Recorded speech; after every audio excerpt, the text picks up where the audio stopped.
হে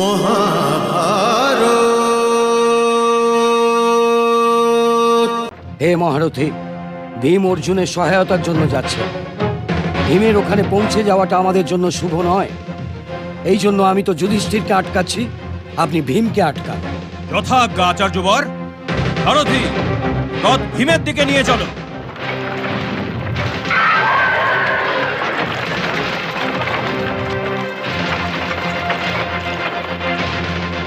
থেমে যাও ভীম, যুদ্ধ করতে হলে আমার সাথে যুদ্ধ করো। এইসব সাধারণ সৈনিকের সাথে কি যুদ্ধ করছো? বয়ে চলা নদীর সামনে যারাই আসে ভেসে যায় মহারথী। বলো কোন অস্ত্রের প্রয়োগ করবে?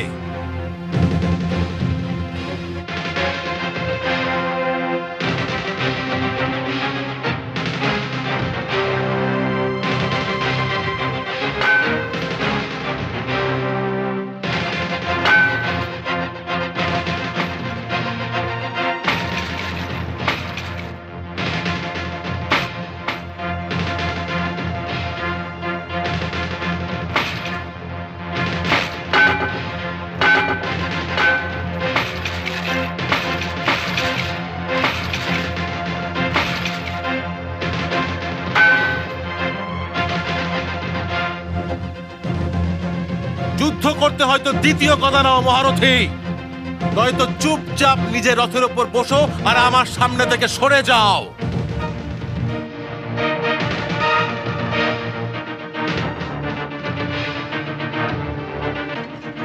সারথি, রথ আগে নাও।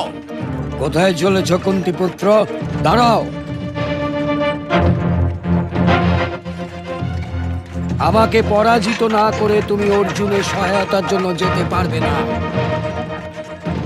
অর্জুন তো আমার আজ্ঞা নিয়ে চলে গিয়েছিল, আমি তোমাকে যাবার আজ্ঞা দেব না। অর্জুন আপনার আজ্ঞা নিয়ে মোটেই যায়নি, ও আপনাকে অসহায় করে চলে গিয়েছিল। যদি আপনি আমাদের গুরু না হতেন তবে ও আপনাকে বধ করবার পরেই যেত। আর আপনি যদি আমার পথ আটকাবার চেষ্টা করেন তবে আমি আপনার মধ্যে আমার গুরুকে নয়, শত্রু সেনাদের প্রধান সেনাপতিকেই দেখব। আর আপনাকে পরাজিত করাটা আমার ধর্ম। সাবধান! হা!